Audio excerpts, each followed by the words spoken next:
Welcome to the Optimistic Curmudgeon, where the best ideas win.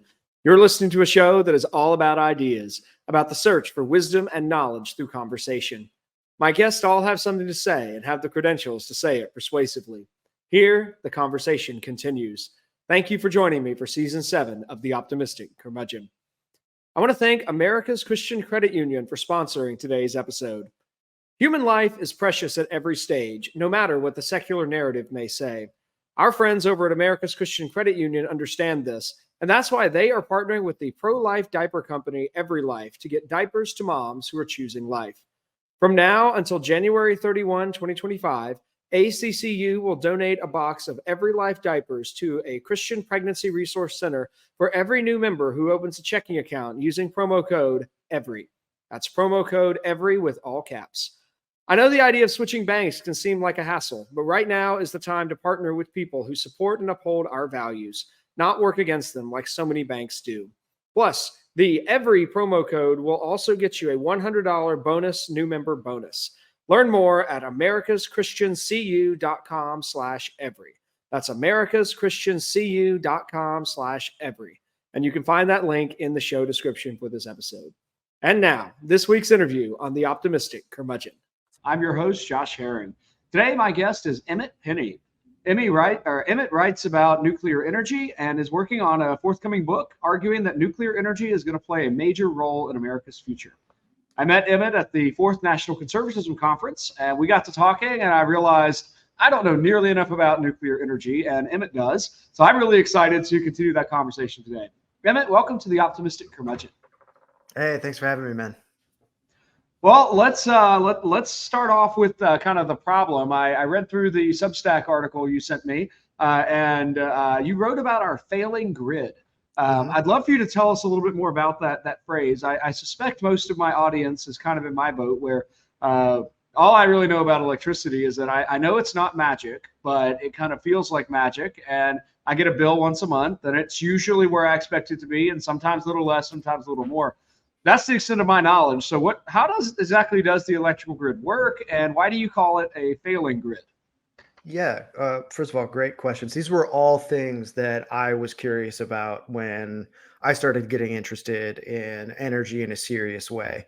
And a lot of that had to do with, I had become convinced that nuclear was a great idea. I was still a little bit of an environmentalist at the time. I'm no longer one of those. But I didn't understand the system that nuclear fit into, right? So what is that system? So in a technical way, we have power generation, and then you generate that power, you transmit it across wires and poles towards a place where then it then gets distributed and sent out to wherever it's needed. So the sockets in your walls and such things.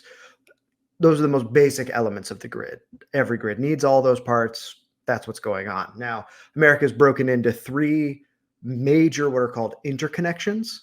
So there's the Eastern, which is like one side of the Mississippi, basically. Then there's the Western, which is the other. And then there's Texas, which is doing its own thing as ever, right? And then you have a bunch, there are about, I think, 3,000 different entities that make up what we consider the grid today, right? So if we want to look at the New Deal co-ops, if we want to look at private utilities, if we want to look at power markets, which blanket over half, about 60% of the national surface area, those are like commodity spot markets, but for electricity. So, if instead of betting on grain, you're betting on power, and a bunch of different entities attached to that as well, right? So a lot of different moving parts. It is the biggest machine in the world, right? There is no machine bigger than the American electrical system, and it works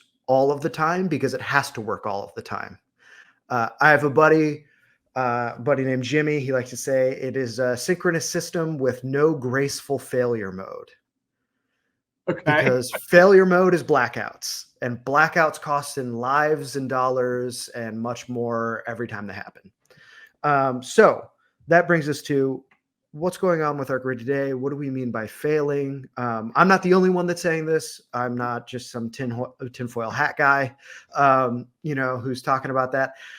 We have a lot of concern in national watchdogs, even regulators like the Federal Energy Regulatory Commission, which looks over a lot of parts of the grid, that we're running into what is being called a reliability crisis. In other words, our grid is having a harder and harder time delivering that power in the microsecond by microsecond synchronous way that I'm describing, right? Where supply meets demand all the time. If there's a disjuncture between supply and demand, we have major problems on the grid. That is one of those failure modes, right? So why is that happening? Luckily, the North American Electric Reliability Corp. So this is our continental watchdog, basically. They look at Canada, they look at us. They're technically like a nonprofit. They're not like the Sierra Club or whatever, where they're taking political sides and doing all that stuff. They're like a totally different entity.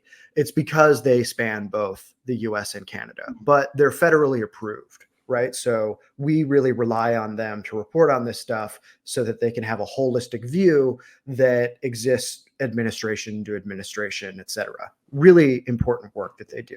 And they're called NERC, right? So that's what we call them. There's FERC and then there's NERC. So NERC has been taking a look at our grid for the last few years. And every season they've put out the same warning. They're like, look, we have less and less capacity. In other words, we have less and less ability to generate power. And we have more and more demand for powers. That's slightly starting to go up now for the first time in like a half a century. And we have more and more wind and solar coming onto the grid, which means that we're becoming more and more sensitive to weather. So whether or not we're seeing extreme weather is being felt as extreme because we're more dependent on it.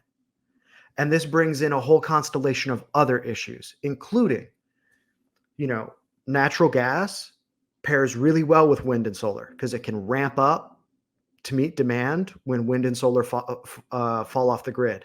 But what that means is that our natural gas system is becoming even more tightly coupled with our electricity system, which means that we're starting to have a more complex constellation of failure opportunities across those domains. It also means if the price of gas goes up or something happens to the gas supply chain, it really impacts power prices and can catch people off guard. So people might be asking like, well, what's a great example of this?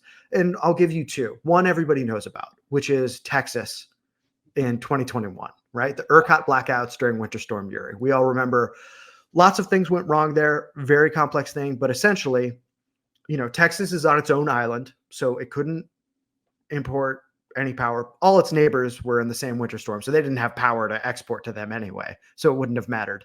But their gas system failed, in part because parts of it was electrified to conform to environmental regulations. So that created a cascading failure because you couldn't get the gas to the power plants. Its wind and solar fleet was very erratic, as we expect in winter, so it couldn't deliver. And then a whole bunch of other things went wrong on top of that. And it cost in billions of dollars and hundreds of lives lost. The thing that most people don't know about is a couple years later, there was Winter Storm Elliott, if people will remember, and it did trigger some blackouts in the Southeast and stuff like that. But it almost led to the complete failure of New York City's gas system. All of Consolidated Edison almost lost gas pressure, which would have meant evacuating large parts of Manhattan in the middle of sub-zero temperatures, and it would have taken weeks to fix. Yeah, but almost no one knows about that. It was a very near miss. And a lot of environmentalists went around and said, well, why don't we just electrify all of that gas stuff? And then all you're doing is moving the burden to an already hugely gas dependent other part of the power sector, which is electricity, and which can't take much more demand increases. So to boil all this down, the reason that we are seeing our grid slowly come apart is what Meredith Angwin, who wrote the best explainer of power markets out there. Her book is called Shorting the Grid. She's a Vermont grandma who worked in the utility system forever and took it upon herself once she retired to write this book. She's an American hero, as far as I'm concerned. I wrote about her for the American Spectator, so people can go find that article. She's great. Love Meredith. But she describes it as the fatal trifecta, right? And so that is overcommitment to intermittent resources, that's wind and solar, an over-reliance on just-in-time natural gas, right? Because if something goes wrong with the pipeline, then you're not getting any gas at all anywhere. And then an over dependence on neighbors. You're just hoping while you're putting in all of your renewable portfolio standards and stuff like that, that somebody next door is running a coal plant somewhere when you need it, right?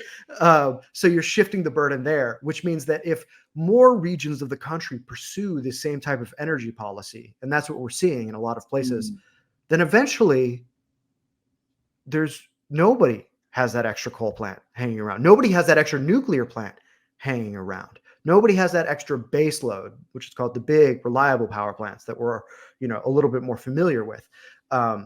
Nobody has those, or has so few of them that they don't have anything to spare. And so that's the fatal trifecta. That's what's going wrong with our grid. I think that's where nuclear could fit in, but that's sort of my capsule description of both what is the grid and what's going wrong with it today. That is an incredibly helpful description. I think that's there's so many things that makes me think of. One of which is I'd be curious too about any thoughts you have about the age of the grid, because it seems to me that in my mental picture of 20th century American history, I think about building power grids and stringing power lines. That's sort of a mid-century endeavor. I don't know if that's true. That's just kind of this is my sense of that. But the amount of electricity that we use today must be catastrophically more than we used in, say, circa 1960 or 1970 or even 1980. I'm thinking of the existence of cell phones in every pocket, computers in every home, televisions now in every home. And then maybe the current zeitgeist has a lot of energy behind electric cars, but that too, I would assume, is another strain on the grid. Are all of those further complicating factors?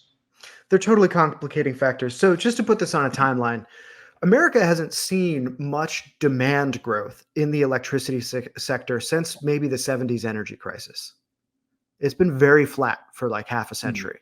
Which is surprising given everything that you've just said. However, we are now entering a domain where that is starting to change. It's nowhere near like it was in the post-war era.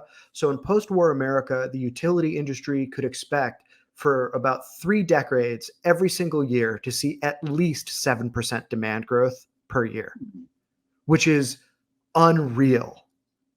Imagine any other industry where that is something that unfolds. That's an incredible level of growth, right? And that's America's the manufacturing titan of the world after World War II, but it's also creating a consumer society that is bringing all these goods you've just described into people's homes and into their lives. For a lot of reasons, efficiency gains and all sorts of other stuff, that changes after the 70s. So the change that we're seeing now, the step change in demand growth, is in part electric vehicles. It's also now we're seeing all these data centers come online. And we're also starting to see a lot of municipalities try to pursue these things where they say, well, we're not doing gas lines, we're going to do electric heating and stuff like that. And so in a way, these environmental goals are demanding more electrification while also demanding the resources least suited to achieving those very goals, which is wind and solar. And so that's part of the problem. Now that's before we get into nuclear, I know that's what we were originally going to talk about. We're going to get there, I promise. But could you take us back to, you mentioned that you are no longer an environmentalist, and it sounded like that was tied to your interest in nuclear. Could you tell us a little bit of that story? How did you move from being somebody who, I presume then you were thinking about the way that wind and solar and reducing carbon footprint would all work together, to now really being an open advocate for we need a lot more nuclear energy?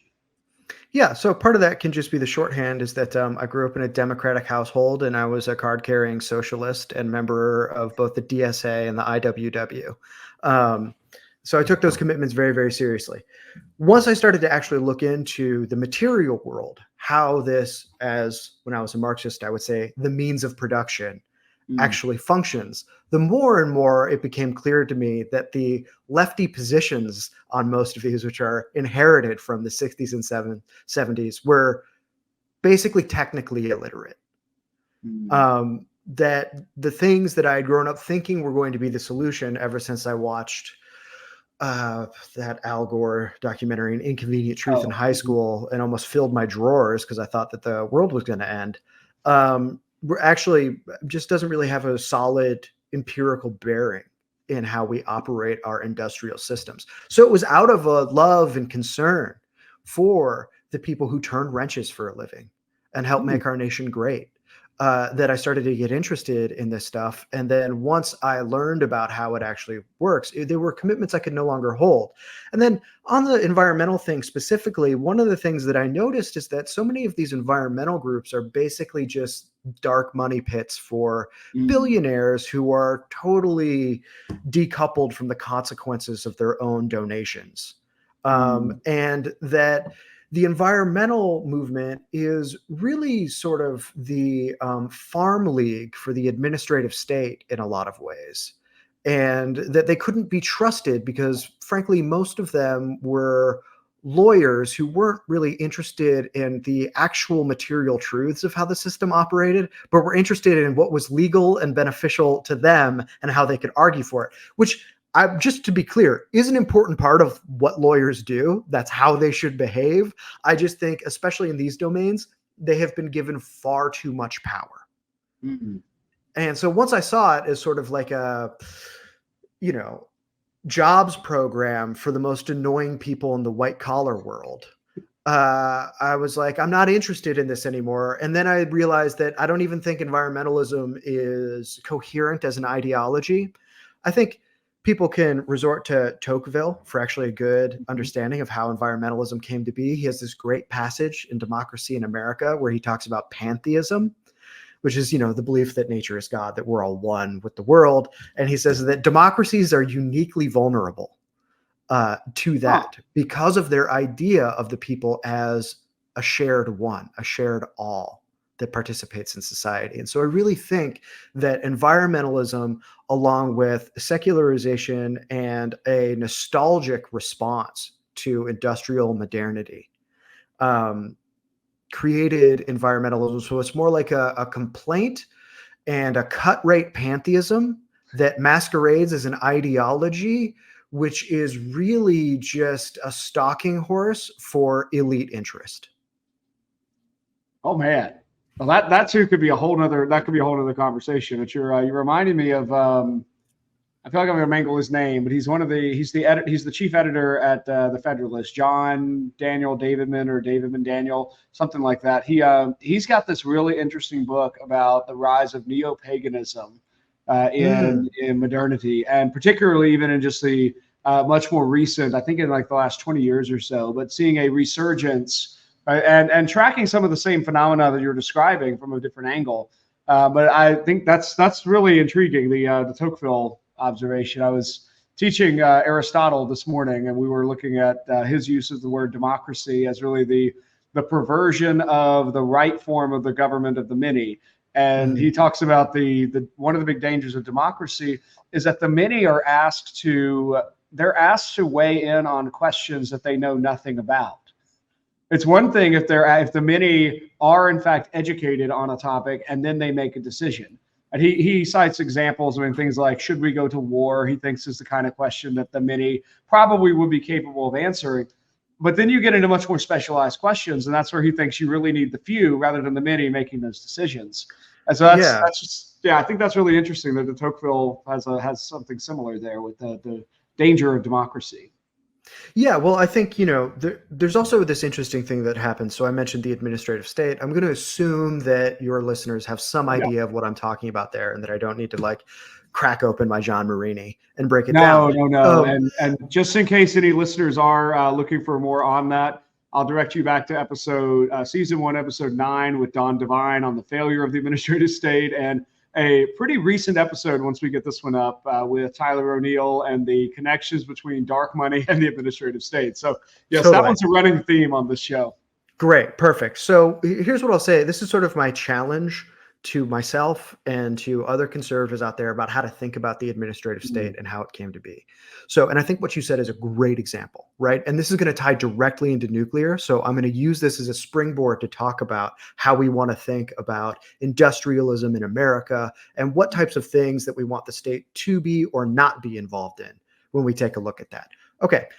So you just brought up a great point that it is very difficult for the many to make decisions about abstruse topics that have high consequences, but also high epistemic barriers to entry, Mhm. right? In other words, there is a kind of cognoscenti that you need to decide those things. One of the things that I would say about the administrative state is that the administrative state is actually a product of the victories of industrial capitalism. And I will say that in this way. Politics is a part of life that cannot be done away with. It's always going to be there, right? I think we can all admit that. We're political animals. So once you see the economy grow, you see the state grow in some ways to match that response for some of the things that you just described. Not everybody can make decisions on this in a democratic way. The administrative way state is one way which almost, I think, every industrial nation, every developed nation has to some degree adopted to handle that issue. And it's not because you need state control over everything. Part of it's just because politics is kind of just a part of life and corruption's part of life. And so that's going to happen. And you can mitigate that, but you can never fully do away with it. Other parts of it are just because you might need some coordinating entities between different jurisdictions and stuff like that. Some of it's practical, right? So there's that issue too. The question is, whose administrative state and like which responsibility that they have to the people, right? And how does that relationship work? I think it's something that's never going away. I think what it does, how it operates, its contours, its accountability are the questions that we should be engaged in now. We might want to roll back entire departments of the US federal government. I'm not going to say that we shouldn't. However, I think that it is mistaken to think that we are going to return to a late 19th century model of the American Republic. I just don't see that happening, not just because of the huge political obstacles to that, but because I think that there are demands, if you just think of what we need the American military to be, placed on the government that fundamentally changes its relationship to especially major industries, which are always going to play some sort of role in creating our defense. And I'm not a hawk by any means. I'm just describing like what we would want to be safe and secure as a nation. Okay, what does that mean for nuclear? Here's the thing. We have the biggest nuclear fleet in the world until China laps us in a few years, unless we decide to do something about that. Our nuclear fleet is about, I think, 58 nuclear power plants. So that's around 100 reactors. That is 20% of our power source. We have the best run nuclear fleet in the world. It operates at a capacity factor of over 90% on average. So capacity factor is whatever it says on the tin. Let's say it's 100 megawatts. You're getting that 100 megawatts in full over 90% of the time. Let's say you have a 100 megawatt. I'm just throwing these now as for instance. I'm not citing like actual nameplate capacity here. Let's say you have a solar farm, average solar farm in America. It's going to top out at 25% capacity factor, right? Huge difference. So we're talking orders of magnitude more. It has the smallest land print of any power generation source in America, and it has the most responsibly handled waste of any power source in the history of mankind. So it's really hard to beat on all of these things. So what's the problem with nuclear and why do we have a hard time building it? Nuclear was built in a really fascinating time in American history. The time I described earlier, these post-war decades where we're seeing tons of demand growth. We're also seeing America trying to figure out how it's going to handle its post-war economy. And what's it going to do? And also, what are we going to do about the fact that we just revealed to the world that the American government is capable of vaporizing 250,000 people in like half a second?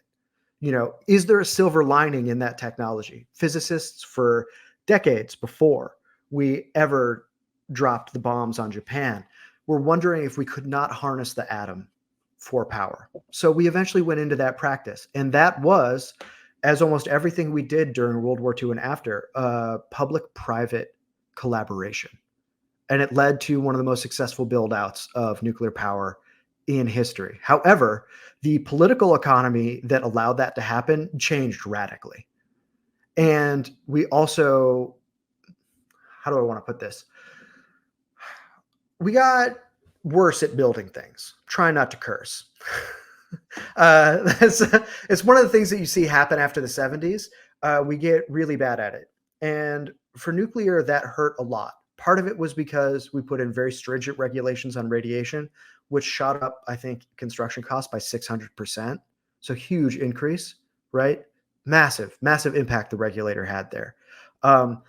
Part of the reason the regulator did that, by the way, is because we had no real standard. And so it was unclear who was doing what in each plant across the country. I used to be really unsympathetic to this change and what the nuclear regulator did. I still think they probably picked something overly stringent, but I now understand the rationale when they were just like, yeah, we're doing all of this nuclear fission everywhere. Like, what's happening at these plants? And like, how do we understand how to keep the American public safe? And those are fair questions to ask. And then we also just had the degradation of good old-fashioned American know-how when it came to industrial enterprise. And then I'll say this last thing. Nuclear flourishes through standardization. It is something that gains from economies of repetition more than it gains from economies of innovation. And that's because they are highly complex, large upfront capital cost engineering projects that require institutional knowledge to execute on budget and on time. And we have great examples of that. The French did a huge build outs. Nuclear is like 70% of their electricity grid. They have one of the cleanest grids in the world. And they've had that since the 70s because they didn't have easy access to fossil fuels like we did. So they had to make a different decision for how they were going to get their power that was more secure for them. And they saw their costs come down the more they repped out the same reactor design. Now, people might intuit where I'm going here. You kind of want to back the winner. You just want to say, this is the plant, this is our national plant, and it's the one we're going to start doing over and over again. That is also not what we did in America. We had a sort of vendor-oriented competing designs thing, which meant that engineers didn't really accrue the experience they needed across all of these new supply chains to execute these projects on time and on budget. And that's still a problem that we have today. So when we're asking what type of administrative state do we want, what do we want our grid to look like, what types of things are we going to do, what types of things do we think are conservative and beneficial to communities and make them endure over time in a respectable, dignified way with meaningful work that brings them wealth, happiness, and strengthens civil society, I think nuclear is a great bet for that. And that's exactly the type of thing that we want. You know, we've already given Westinghouse the money to design the best-in-class reactor the world has seen. That's the AP1000. China, by the way, prefers their design that is based off of our AP1000. Korea prefers their design, which is based off of our AP1000. Everybody kind of admits that this is like top-tier stuff here and that we should probably be doing it. However, we're having a hard time aligning on committing to this as a national project. And I really do think it needs to have the national government behind it. And we can maybe get into the specifics of what that should look like in a responsible way so that it doesn't create negative incentives that just fleece the American taxpayer to no benefit, which seems to be our current energy policy. But I think that if we're looking at national greatness, if we're looking at things that endure, if we're looking at things that create wealthy communities that can last for hundreds of years, that is exactly what nuclear power can provide to us. You are definitely a persuasive, charismatic apostle for the nuclear cause. I want to make sure I don't forget to ask you about Industrial Cathedral, but I'll try and match you with. We'll circle back to that. It'll be callback at the end. Yeah. Yep. Borrowed religious language to tie in there. I do want to come back to this idea because like this is, I find the folks who. I find folks who think about some level, I think in my head this fits as some version of an industrial policy or something that sits alongside of an industrial policy. And I find that very interesting in the abstract. I'm not at all sure if that will ever fly in the United States, if only because we're so diverse. We still, I mean, at our bedrock core as a country, we are 50 United States, and each of those states really does want to do their own thing. I want to come back to that because I think there's one other piece I want to ask you about. and it's more on the imaginative level than the policy level. Because Mhm. still, when I hear nuclear power plant, my mind is filled with sci-fi movie images, maybe a Mhm. couple of stills of like a Russian burned out Siberian wasteland, and just like or that see your Substack article mentioned the Simpsons, and I immediately Mhm. thought of the three-eyed fish that I think has Totally. been in 24 seasons of Simpsons theme songs.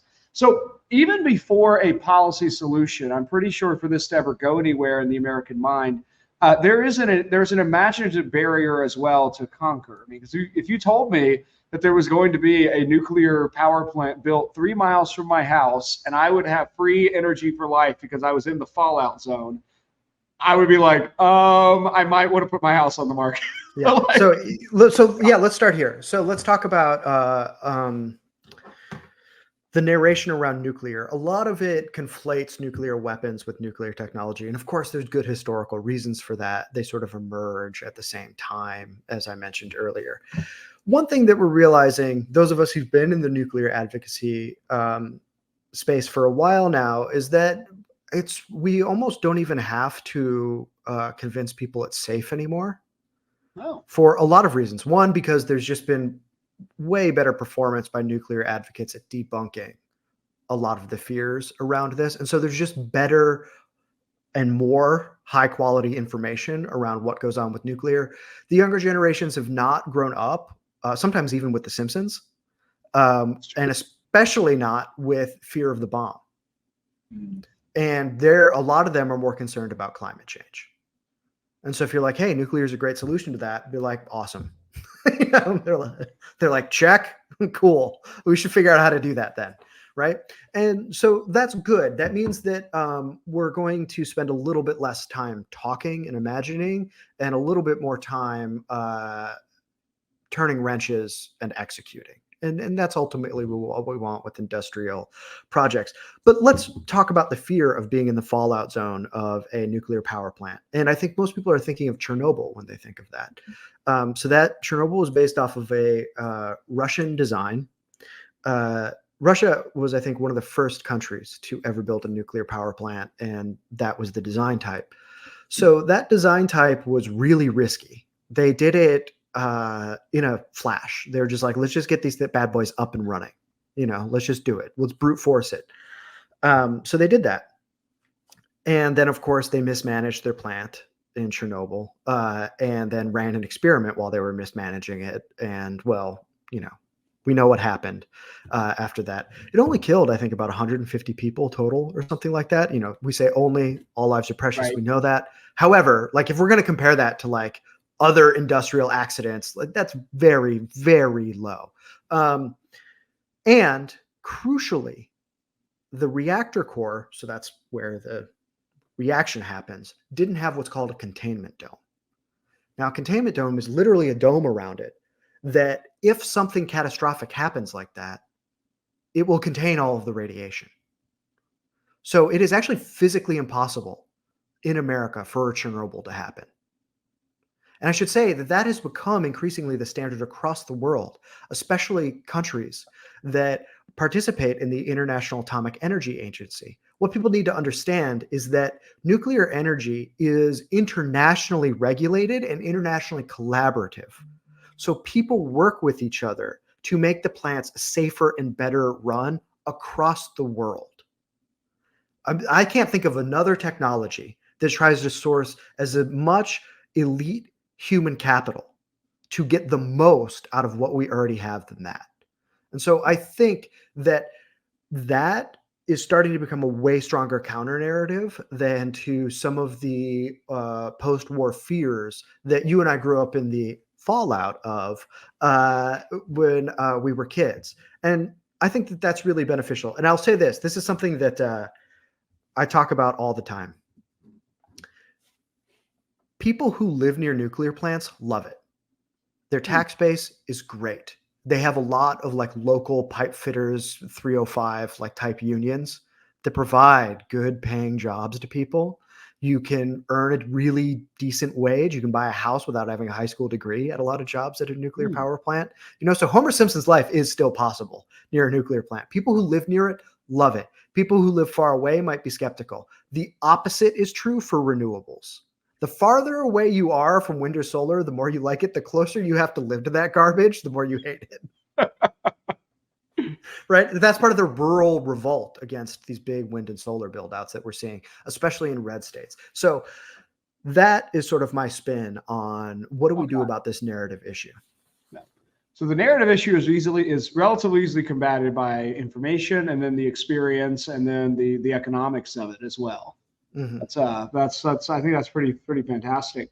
Let's go to that lived experience for just a moment. One of the really interesting parts I thought of your article was focusing on the impact of a coal power plant's closing on a town. Mm-hmm. And I suspect that's something that either coastal elites or folks like myself who live I'm in Raleigh, North Carolina. I'm in a big city. I remember driving through West Virginia and stopping at my great grandmother's house. It was not wired for electricity. There was no central heating and air. She was poverty stricken. But I remember her giving me a little bag of coal that she wanted me to have. Not because I had been a naughty boy, but because she was in West Virginia, wanted me to take this coal home because being from West Virginia. So I know that's really central for some folks. So walk us through kind of what that means for a town that's built around a coal plant if that coal plant goes out of business. Yeah, so it's like what happens to any plant when it goes out of business. I always describe it like this.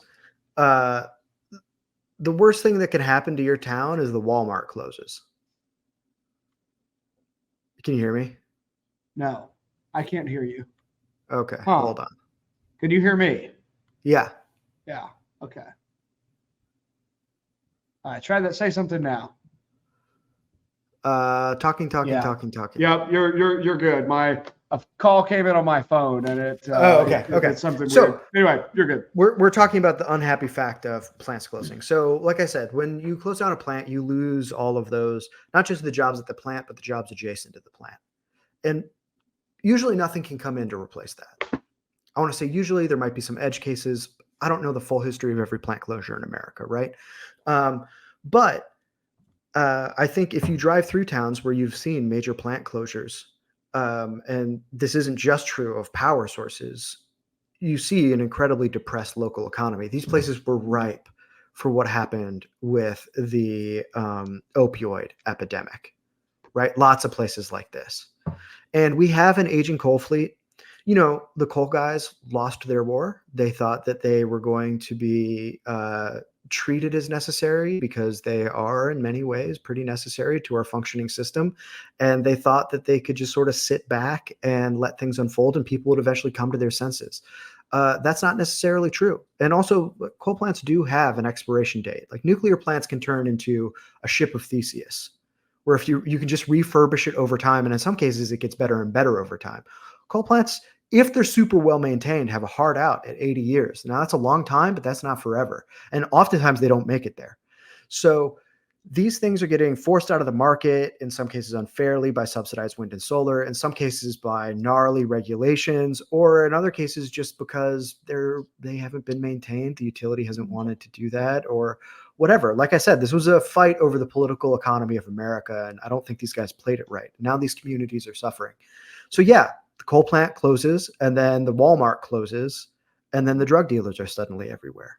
And that's basically the trajectory of a lot of these towns. As I describe in the piece, like we could save a lot of these towns and save a lot of our infrastructure and maintain a incredible industrial base by figuring out how to see which communities would like to retrain their workforce to work at a nuclear power plant and helping it set up there. Now, I don't see that as being like a necessarily New Deal type project where the government owns the plant or something like that. Mm-hmm. I would imagine there's some sort of coordination needed, but it's definitely doable for the communities that want it. And I describe that choice as Narcan or nuclear. It's pretty stark. We see this happen all the time. I always think about There's a town in New York that had a truck factory in the 70s. And when it closed down, the Marshall Fields closed down, and then the Macy's or whatever it was, and then the Sears. And then suddenly everybody in town who was still left had these bumper stickers that said, the last person out of whatever town it is, shut the lights off when you leave. Mm-hmm. And I think that happens to more and more of these communities, and it absolutely breaks my heart. I've lived in flyover country all over America. I've lived in New Mexico. I've lived in Florida. I've lived in rural Vermont. And what I have to say is a lot of these communities are hurting. The rural elites don't care, but also what these people produce, what they do, what the wealth they bring us from the sweat of their brow is irreplaceable. And we need to find a way to make that continue, not just for them out of some paternalism, but for us, out of the national interest. I think that is a very real interest that America should pursue. So that's sort of my take on what we're looking at when we're looking at coal plants. Because, by the way, we can't lose a ton more capacity on the grid. We're already losing enough as it is. So it is in our national self-interest to try and figure this out. I think as you're describing that, my mind is going back to 2016 and Trump's victory in his first election, and all the liberal elites who were scratching their heads trying to figure out how they had missed the fact that Donald Trump was able to communicate to the average American and particularly to manufacturing interests and to folks in flyover country. And I think you're onto something very significant about the need for increased development in those areas. Now, we've been talking about a lot of different usages of the word industrial. I think I'm up to 3. I dropped the term industrial policy earlier, by which my understanding is a sort of an attempt at the national or at the federal level to kind of set goals for where American industry at large or a particular industry will go over a specific time. Your article uses the phrase industrial commons. And I did say at the beginning, I wanted to come back to the idea of the industrial cathedral. You also mentioned growing up that you said you were a card-carrying member of the IWW. That's the International Workers. Industrial Workers of the World. Yeah, there we go. I helped found a chapter of that in Santa Fe, New Mexico. Yeah. And I think this in one sense it doesn't feel very long ago, but I'm 35, so this would have been probably about 20 years ago. 20 years ago in conservative Southern Virginia, Christian conservative circles, like the word union was anathema. And that was like, there were no conservatives who would have at all have connected themselves to a union. I don't know that that's true anymore. Like there are plenty of folks who are, they are conservative in a Russell Kirk, Edmund Burkean sense of traditionalism and looking to maintain a certain way of life. And they're way more open to the idea, actually, the workers' interests are not inherently the interest of capital and the interest of investment. And maybe there's a place for coordination and argumentation. Now, I've heard more of that on much more on the new right than in like the old school right, but enough so that there was a union boss who spoke at the RNC this summer. I was just kind of taken aback. Well, and the Teamsters just didn't endorse Kamala, and it was the Teamsters. Hey, that's a win right there. Right, which Trump wisely promoted as an endorsement of himself, which I think was exactly the right way to play that.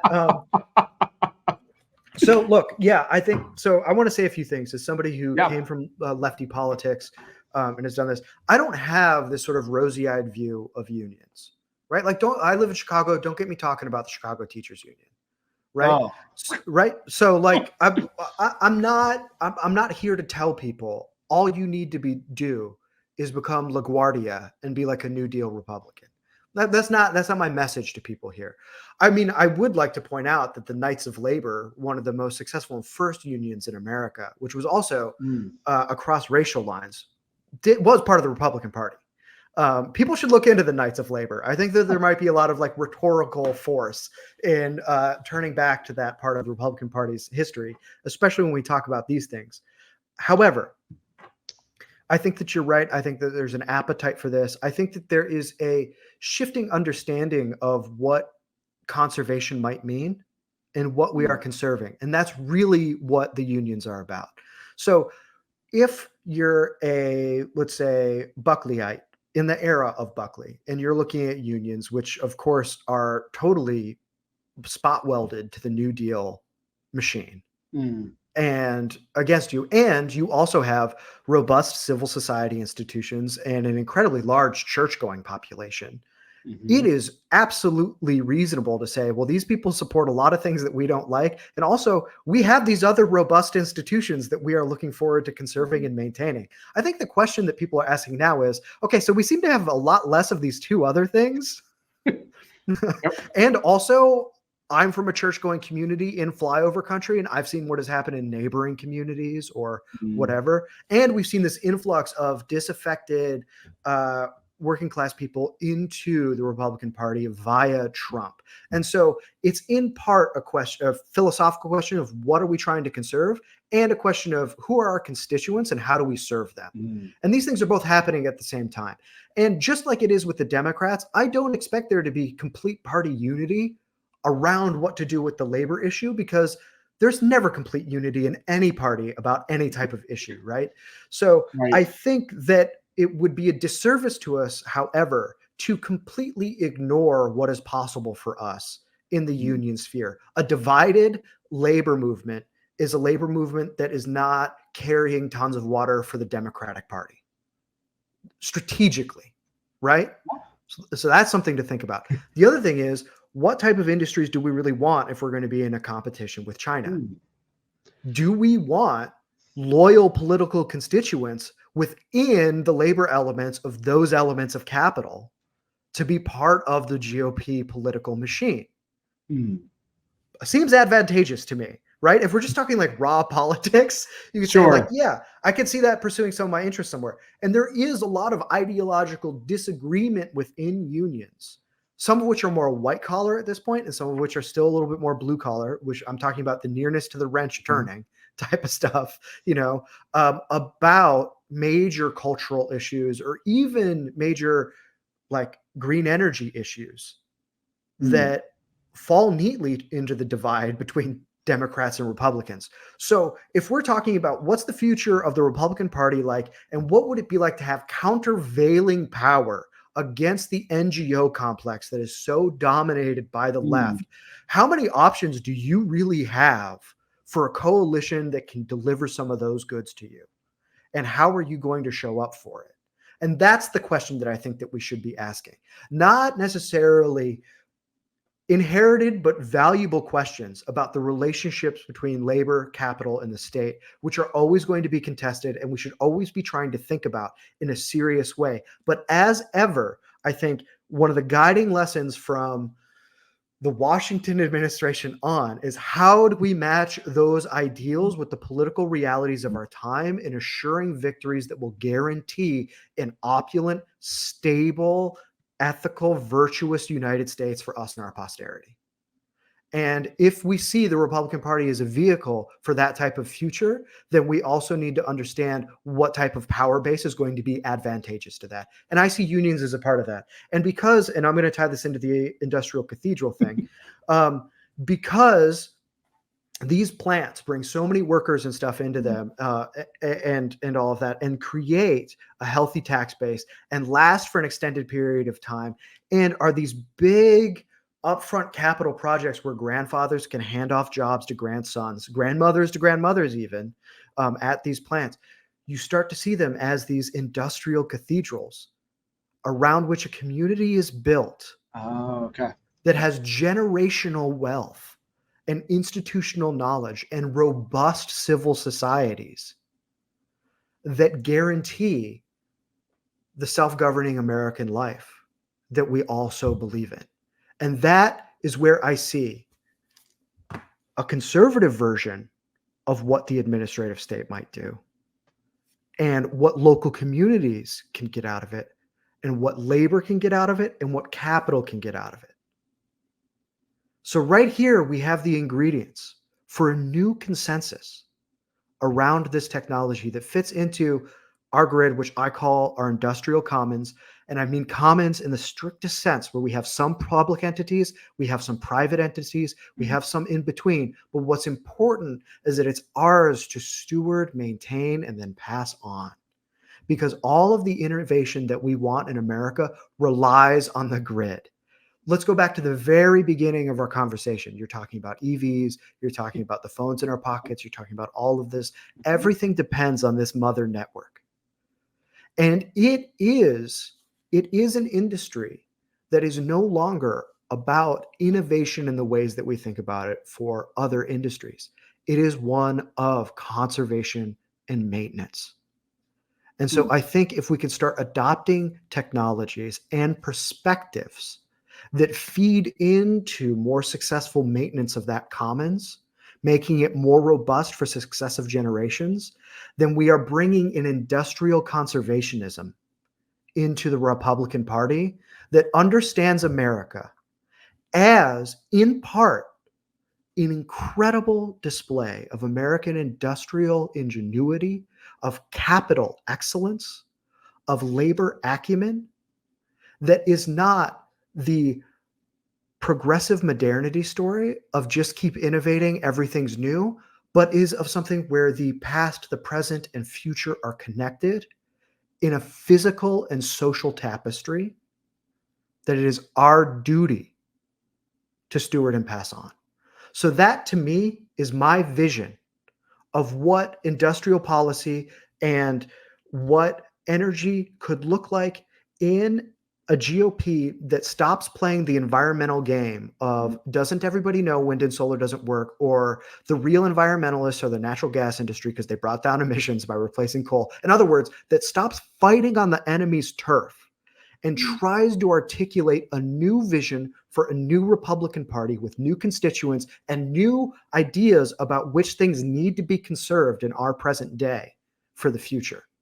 And that, I think, is about taking the left's power from it and setting the conversation on our terms. And so that's how my vision fits together. Now, there's one other piece of your vision we haven't talked about that I just want to go to for a second. I think it is so interesting. You said earlier that so many of these jobs that would go in if a town took, I don't know how long it would take to construct a nuclear power plant, but however many years that takes, they get a functioning nuclear power plant. There are now high-paying, somewhat prestigious. This is not disrespectable work, but for somewhat prestigious work that is accessible without a high school diploma. I think that is also an enormous need. Absolutely. I taught a history of education class last 2 terms ago here at Thales College, and I was just struck by the fact that the way we do education today is supremely strange in the overall span of human history. We have this faux assertion that every human being needs to be educated. And I don't oppose that if it's the right kind of education. If everyone was getting a liberal arts education, I would generally affirm that as an ideal. But I don't think that will ever be actualized. And what we've done in reality with American public education is create a facade of education, but still maybe 10 or 20% of people going through a standard public school are getting a really good education. And everyone else is just burning time. And that's in most of human history, most people have not been educated in a formal sense. But in America, in early colonial and revolutionary and through the first, really up until about the 1850s, in America, we had this fascinating educational era where everyone who wanted it had the capacity to learn the basics of reading, writing, and arithmetic. But then if they wanted more, they tended to figure out a way to go on and get more. If they wanted to go to work, they went to work. And there was a way to do that. And that's not that far out from the modern day. I mean, I have an uncle who's he's in his 60s now, but he has an 8th grade education. He went to work for a ball bearing factory in Alabama, and he worked there however many years was his career, and he retired, and they were able to live on that income. And he's a perfectly swell guy who loves to play golf and loves Jesus, and that's kind of his thing. It's like, great. We love that. But I hate the fact that when my high school students were looking at kind of what they needed to do, I had students that I would just look at them and be like, I know the answer is I'm supposed to tell you need to go to college, But honestly, I'm thinking in my head, you have no business going to college. You just should get a job. You should get married, and you should have a great life. But you hate school and you're bad at it, and Yeah, you should go it's do not for something you. else. And there's nothing wrong with that. Yeah, I mean, I think, as somebody who has spent an interesting time between working dead end jobs in random places in America and but also having like a pretty solid education. And so seeing, having a divided peer group, basically, you know, um, one of the things that I've really learned is that, I want to try to figure out a way to put this in a politic sense. People who have educations tend to think that people who don't are dumb, and I think that in my experience has been manifestly untrue. That the conflation of book smarts with prudence or wisdom or even insight is more extreme the more you emphasize the need for credentialing. Ooh, preach. That's Yeah. great. So I think and that's just what I've noticed. Maybe people can prove me wrong. I would say good luck. But that's what I have to say. Society does need some level of expertise, but yeah, I think we've oversold it in a lot of ways. I mean, I cover an industry where there are all sorts of experts who are down there, scratching their watch and winding their ass, and they don't know what they're up to. And then I talk to buddies of mine, so one of my hobbies is arm wrestling. So you can imagine a lot of working class dudes are interested in that sport as well. And, a lot of those guys work as arborists or mechanics or whatever, jobs where you use your hands. And they usually have better instincts on how material things actually work and how they ought to be governed than plenty of people I know who, have gotten like PhDs in energy modeling or whatever they wasted their lives on. So yeah, I completely agree. I think that that's an important part of having a healthy society. And I also think that people tend to think, here's how I can tell you how liberals hear what we're saying. And what they hear is, you're saying there are two types of people who are smart and people who are not. And the people who are not don't deserve to be educated, and the people who are do. And you want to create a hierarchy. Now, I think what you and I are actually saying is there is a false hierarchy of credentialing that we see underway, and it actually achieves what you're afraid of. Except it masquerades as not doing that by inflating the use of the credential, making it less and less worthwhile. And that makes everything confusing for everybody. And also, it means that a greater mass of people feel like they can't talk on an issue or won't be respected because they don't have that credential. And that's false. I think if we had better numbers, I mean, most people don't have a college degree, but I think if people who didn't have a college degree had outlets, in some cases unions, to make their voice heard against people who work in the white collar world, we would see manifest the thing that you and I are describing right now. I think there's definitely a false conflation of time spent in a prestigious institution and granting a piece of paper with actually having acquired knowledge. My favorite, I'll just give one quick shout out. Just maybe he'll hear this part and he'll boost this episode. That'd be great. But I went and saw Matt Walsh's new film, Am I Racist, last weekend. And great film. I thought it was pretty funny. One of my favorite parts was he does a couple of interviews with people who have really dumb PhDs. I mean, he talks to people who have like literally DEI PhDs, and they are just spouting the kind of gobbledygook that such a person would spout. And he talks to two or three of those folks. And then he goes, and the conceit of the film, of course, is that Matt is pretending to be a DEI activist himself. And so he tries to take the thing that he has learned from these PhDs, and he goes to a biker bar somewhere in Louisiana. Love it. And he talks to this guy who has a wife beater shirt on, and he's a vaginitarian according to his shirt. Oh my God. And like and Walsh just like tries to explain to this guy these ideas and ask him like how he is being anti-racist and how he's decentering his whiteness and all these nonsense terms that he's gotten. And I mean, it's just the kind of gobbledygook that only a smart person would fall for. And these uneducated, possibly illiterate, but very happy individuals, they debunk it so fast. And the contrast of those two made me appreciate why I've got a buddy who I have a decent amount of respect for folks who have like good PhDs and do good academic work. My friend has his degree from UNC Chapel Hill, and he hates it whenever people like praise him for having a PhD. Yeah. And seeing this movie, I was like, oh, I get it. Because my friend thinks of like this kind of interaction. And it's just like, anyway, all that to say, I really love a lot of what you've shared with us today. And I think you've made a really compelling case for why America really does need to consider just how could I don't know that I still am a little skeptical on what execution would look like, but the idea of a centrally governed, or at least a centrally, the idea of it laid out as by a central governing body to say like, here's every town ought to have this as its nuclear power plant. I would disagree with that level of centralization. Oh, when okay, when I said if these communities choose, that's the important part. Okay. Right? Like, I don't agree with ramming it down there. Like I said, maybe they have some other better idea about what they want to do. And I don't want to discount that. I would, I think that for them, the choice is probably pretty stark, but I don't want to rob them of the choice because of what I think.